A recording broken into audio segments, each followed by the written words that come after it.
ಶ್ರೀ ವಾಸವಿ ಕನ್ನಿಕಾದೇವಿ ಪುರಾಣ ಅಧ್ಯಾಯ 3 ತೃತೀಯೋಧ್ಯಾಯ ಓಂ ಹ್ರೀಂ ಶ್ರೀಂ ಓಂ ಹ್ರೀಂ ಶ್ರೀಂ. ಈಗ ಕಥೆಯನ್ನ ಆಲಿಸೋಣ. ಆದಿಶೇಷನು ಧರ್ಮನಂದನನಿಗೆ ಸೃಷ್ಟಿ ಕ್ರಮವನ್ನು ವರ್ಣೋತ್ಪತ್ತಿಯನ್ನು ಕುರಿತು ನೀಡಿದ ವಿವರಣೆ. ಧರ್ಮನಂದನನಿಗೆ ಆದಿಪರಾಶಕ್ತಿಯ ತತ್ವವನ್ನು ಕುರಿತು ತಿಳಿಸಿದ ಭಗವಾನ್ ಆದಿಶೇಷನು ಅವನಿಗೆ ಮತ್ತೆ ಈ ವಿಧವಾಗಿ ಹೇಳತೊಡಗಿದನು. ಓ ಧರ್ಮನಂದನ, ಪರಾಶಕ್ತಿಯ ಸತ್ಯ ತತ್ವವನ್ನು ಕೇಳಿ ಧನ್ಯನಾದೆ. ಇನ್ನು ಸೃಷ್ಟಿಕ್ರಮವನ್ನು ಕುರಿತು ಈಗ ಹೇಳುವೆನು.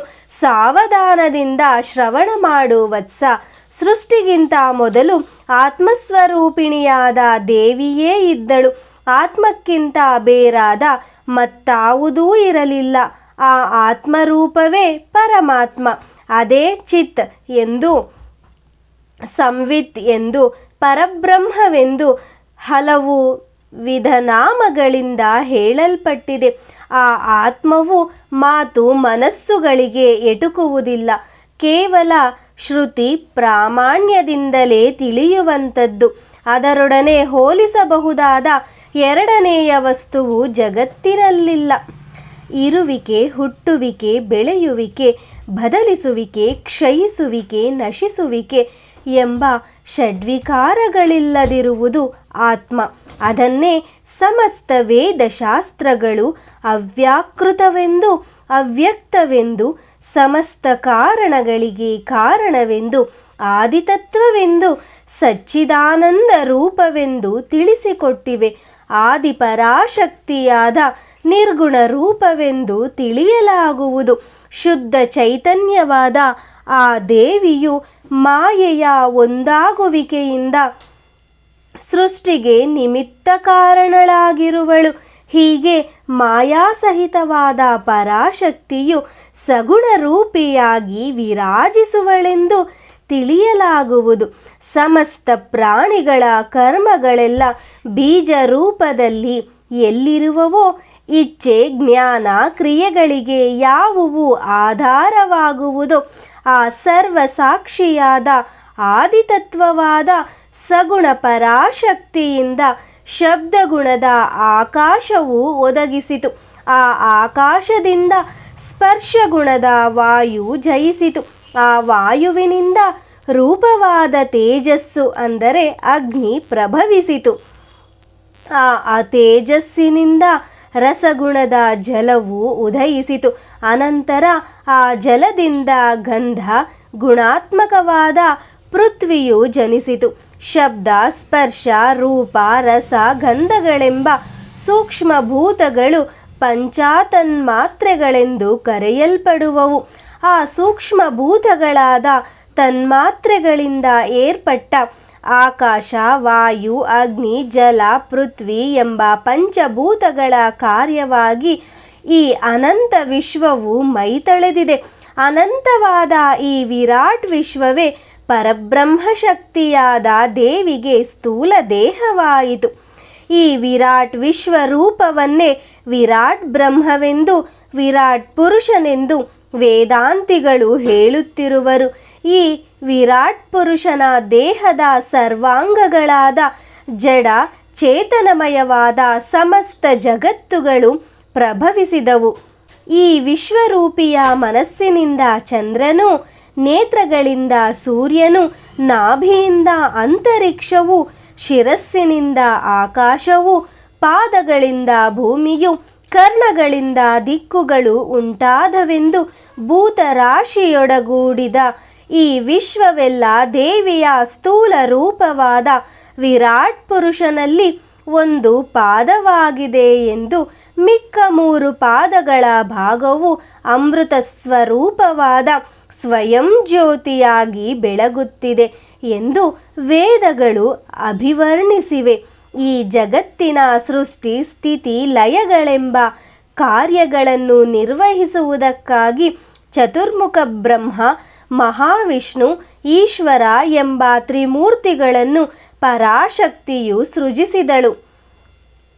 ಆ ಚತುರ್ಮುಖ ಬ್ರಹ್ಮನ ಮನಸ್ಸಿನಿಂದ ಅಪರಾರ್ಕನು, ಪ್ರಾಣವಾಯುವಿನಿಂದ ಪ್ರಜಾಪತಿಯು, ಅಪಾನವಾಯುವಿನಿಂದ ಕೃತುವು, ವ್ಯಾನವಾಯುವಿನಿಂದ ಪುಲಹವು, ಉದಾನವಾಯುವಿನಿಂದ ಪುಲಸ್ತ್ಯನು, ಸಮಾನವಾಯುವಿನಿಂದ ವಸಿಷ್ಠನು ಉದ್ಭವಿಸಿದರು.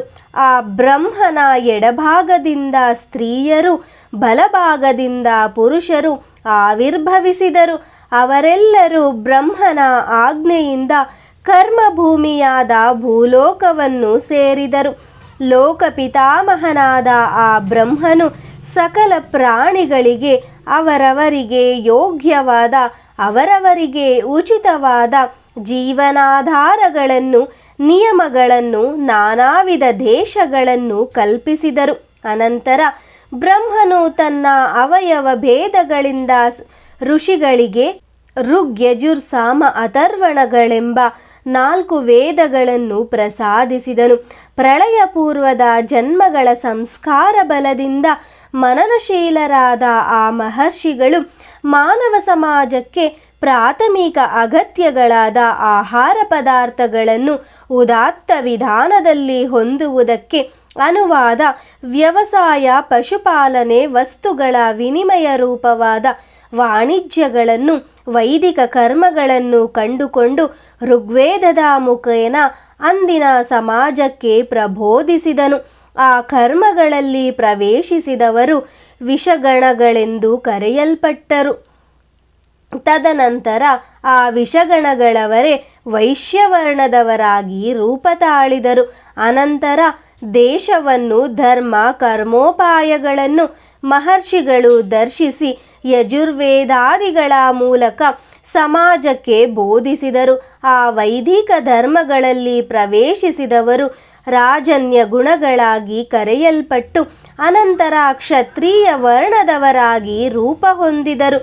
ಸಮೃದ್ಧವಾದ ಸಂಪತ್ತುಗಳು, ಸಮರ್ಥವಾದ ರಕ್ಷಣೆ ಏರ್ಪಟ್ಟು ಬಳಿಕ ಆನಂದಾನ್ವೇಷಣೆ ಮಾಡಿದ ಮಹರ್ಷಿಗಳು ಸಾಮವೇದ ಮುಖೇನ ಸಮಾಜಕ್ಕೆ ಬ್ರಹ್ಮಾನಂದ, ಸಹೋದರಾನಂದದಾಯಕವಾದ ಕಲೆಗಳನ್ನು, ಬ್ರಹ್ಮಾನಂದ ಸಾಧಕವಾದ ಜ್ಞಾನವನ್ನು ಕಂಡುಕೊಂಡು ಬೋಧಿಸಿದರು. ಆ ಕರ್ಮಗಳಲ್ಲಿ ಪ್ರವೇಶಿಸುವ ಯೋಗ್ಯತೆಯುಳ್ಳವರು ವೇದಾಧ್ಯಯನಾದಿ ವೃತ್ತಿಗಳಲ್ಲಿ ಪ್ರವೇಶಿಸಿ ವಿಪ್ರಗಣಗಳಾಗಿ ಕರೆಯಲ್ಪಟ್ಟು ಆ ಬಳಿಕ ಬ್ರಾಹ್ಮಣ ವರ್ಣದವರಾಗಿ ರೂಪುಗೊಂಡರು. ಹೀಗೆ ಪ್ರಥಮ ವೇದವಾದ ಋಗ್ವೇದದಿಂದ ವೈಶ್ಯವರ್ಣವು, ಎರಡನೆಯ ವೇದವಾದ ಯಜುರ್ವೇದದಿಂದ ಕ್ಷತ್ರಿಯ ವರ್ಣವು, ಮೂರನೆಯ ವೇದವಾದ ಸಾಮವೇದದಿಂದ ಬ್ರಾಹ್ಮಣ ವರ್ಣವು, ನಾಲ್ಕನೆಯದಾದ ಅಥರ್ವಣ ವೇದದಿಂದ ಶೂದ್ರವರ್ಣವು ಏರ್ಪಟ್ಟವು.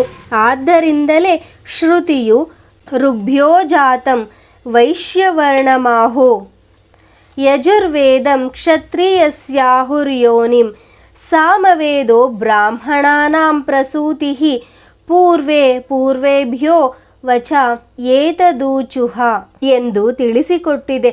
ಹೀಗೆ ವೇದಗಳು ತಿಳಿಸಿದ ಕರ್ಮಗಳಲ್ಲಿ ಪ್ರವೇಶಿಸಿದವರಿಗೆ ವಿರಾಟ್ ವಿಶ್ವಮಾನವ ಸಂಘಸ್ವರೂಪ ಬ್ರಹ್ಮನಿಗೆ ಬ್ರಾಹ್ಮಣರು ಮುಖವಾಗಿಯೂ, ಕ್ಷತ್ರಿಯರು ಬಾಹುಗಳಾಗಿಯೂ, ವೈಶ್ಯರು ತೊಡೆಗಳಾಗಿಯೂ, ಶೂದ್ರರು ಪಾದಗಳಾಗಿಯೂ ರೂಪುಗೊಂಡರು.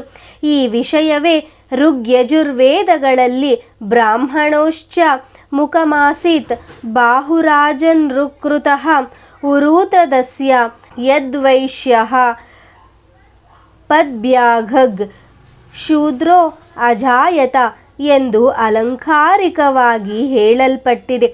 ಬ್ರಹ್ಮನು ಅಂಗೀರಸನನ್ನು ದೇವಬ್ರಾಹ್ಮಣ ಋಷಿಗಳಿಗೆ ಸಕಲ ಕರ್ಮಗಳ ವಿಷಯವಾಗಿ ನಿಯಾಮಕನನ್ನಾಗಿಯೂ, ವಸಿಷ್ಠನನ್ನು ಕ್ಷತ್ರಿಯರಿಗೆ ನಿಯಾಮಕನನ್ನಾಗಿಯೂ, ಅಪರಾರ್ಕನನ್ನು ವೈಶ್ಯರಿಗೆ ಶಿಕ್ಷಕನನ್ನಾಗಿಯೂ ನಿಯಮಿಸಿದನು.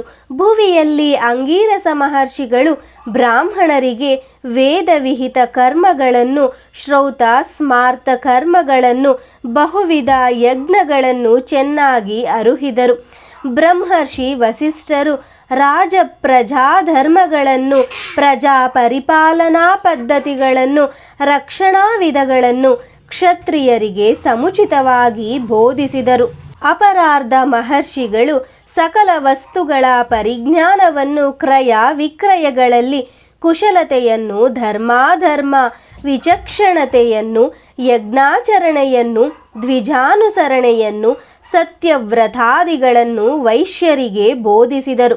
ಅವರೆಲ್ಲರೂ ತಮ್ಮ ಗುರುಗಳ ಉಪದೇಶಿಸಿದ ವಿಧಾನಗಳನ್ನು ಅನುಸರಿಸಿ ವಿದ್ಯುಕ್ತ ಕರ್ಮಗಳನ್ನು ಆಚರಿಸಿ ಪ್ರಸಿದ್ಧರಾದರು.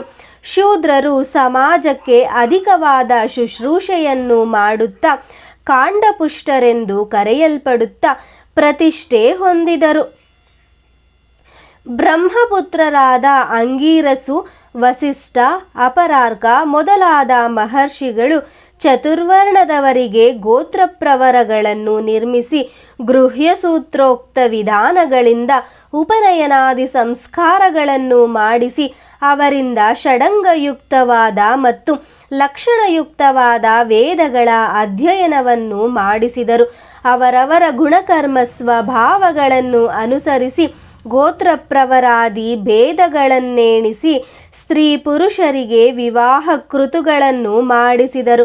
ವೈಶ್ಯವರ್ಣಕ್ಕೆ ನಿಯಾಮಕನಾದ ಅಪರಾರ್ಕ ಮಹರ್ಷಿ ವೈಶ್ಯರನ್ನು ನೋಡಿ, ಶಿಷ್ಯರೇ, ನೀವು ಇನ್ನು ಮುಂದೆ ಋಷಿಗಳನ್ನು, ಪಿತೃಗಳನ್ನು, ದೇವತೆಗಳನ್ನು ಸಂತೃಪ್ತರನ್ನಾಗಿಸುತ್ತಾ ಋಷಿ ಪಿತೃ ದೇವ ಋಣಗಳನ್ನು ತೀರಿಸಿ ಋಣಮುಕ್ತರಾಗಿರಿ.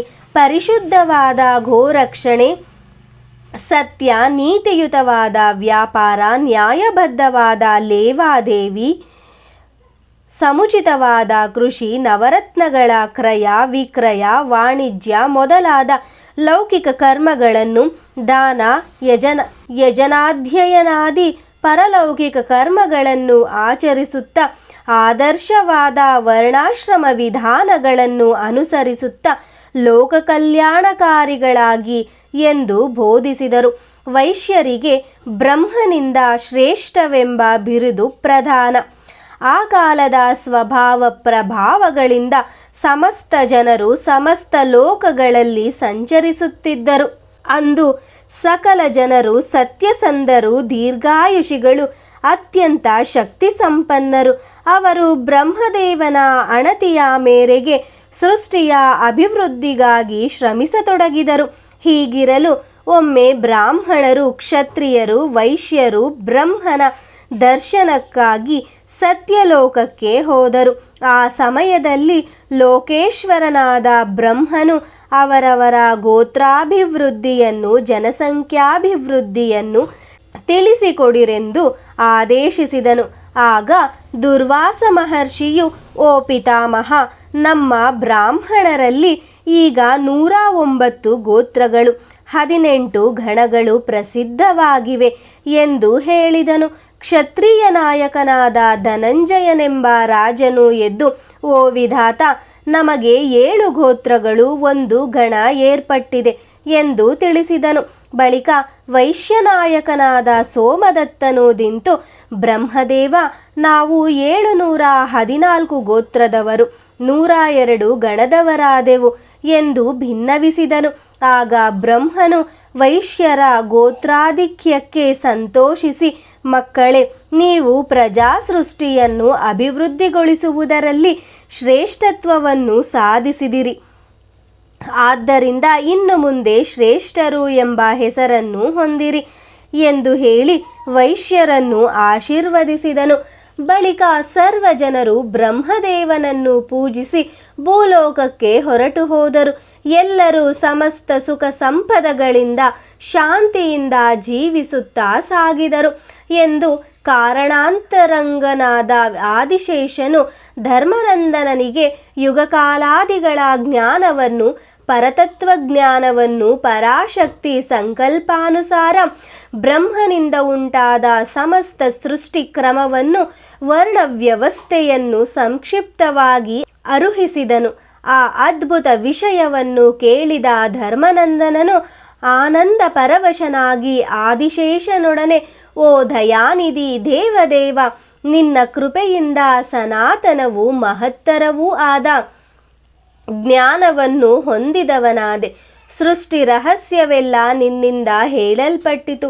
ಹೇ ಕೃಪಾಳು, ನನಗೀಗ ಪ್ರಳಯಗಳ ಜ್ಞಾನವನ್ನು ಪ್ರಸಾದಿಸು ಎಂದು ಪ್ರಾರ್ಥಿಸಿದನು. ಆದಿಶೇಷನು ಸಂತೋಷಿಸಿ ಈ ರೀತಿಯಲ್ಲಿ ಹೇಳಲಾರಂಭಿಸಿದನು. ಪ್ರಳಯಗಳು, ಅವುಗಳ ವಿವರಗಳು.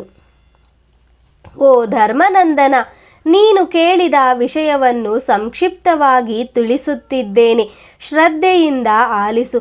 ಪ್ರಳಯಗಳು 4 ವಿಧ. ಪ್ರತಿಯುಗದಲ್ಲೂ ಪ್ರಕೃತಿ ವೈಪರೀತ್ಯಗಳಿಂದ ಸಂಭವಿಸುವ ಜಲಪ್ರಳಯ, ಭೂಕಂಪ, ಅತಿ ತೀವ್ರವಾದ ಗಾಳಿ, ಮಳೆ ಮೊದಲಾದವುಗಳಿಂದ ಅಲ್ಲಲ್ಲಿ ಉಂಟಾಗುವ ಮಹೋಪದ್ರವಗಳನ್ನು ಅವಾಂತರ ಪ್ರಳಯಗಳೆಂದು ಕರೆಯಲಾಗಿದೆ. ಒಬ್ಬ ಮನುವಿನ ಕಾಲವು ಮುಗಿದು ಮತ್ತೊಬ್ಬ ಮನುವಿನ ಕಾಲವು ಪ್ರಾರಂಭವಾಗುವುದಕ್ಕೆ ಮಧ್ಯ ಸಮಯದಲ್ಲಿ ಆಗುವ ಮಹಾಪ್ರಳಯವನ್ನು ಮನ್ವಂತರ ಪ್ರಳಯವೆಂದು ಕರೆಯುವರು. ಮನ್ವಂತರ ಪ್ರಳಯಗಳಲ್ಲಿ ಜೀವಿಗಳ ಪ್ರಕೃತ ಶರೀರಗಳೆಲ್ಲ ನಶಿಸಿ ಬೀಜಗಳು ಮಾತ್ರವೇ ಉಳಿಯುವುದು. ಮತ್ತೊಬ್ಬ ಮನುವಿನ ಕಾಲವು ಬಂದ ಕೂಡಲೇ ಬೀಜ ವೃದ್ಧಿ ನಡೆದು ಸೃಷ್ಟಿ ವಿಕಾಸವೇರ್ಪಡುವುದು. ಮನ್ವಂತರವು ಬದಲಿಸಿದಾಗ ಸೃಷ್ಟಿಯ ನೈಮಿತ್ತಿಕ ಗುಣಗಳಲ್ಲಿ ಕೂಡ ಸ್ವಲ್ಪ ಬದಲಾವಣೆ ಉಂಟಾಗುವುದು. ಕೊನೆಯದಾಗಿ ಸಂಭವಿಸುವ ಕಲ್ಪಪ್ರಳಯವು, ಇದರಲ್ಲಿ ಬ್ರಹ್ಮಾಂಡದಲ್ಲಿಯ ಭುವನಗಳು, ಪಂಚಭೂತಗಳು ಪ್ರಕೃತಿಯಲ್ಲಿ ಲೀನವಾಗಿ ಹೋಗುವವು. ಪರಾಶಕ್ತಿಯ ಕಾರ್ಯರೂಪವಾದ ಪ್ರಕೃತಿಯ ಸ್ಥೂಲ ರೂಪವು ಅಂತ್ಯಗೊಂಡು ಕಾರಣ ರೂಪವನ್ನು ಹೊಂದುವುದು.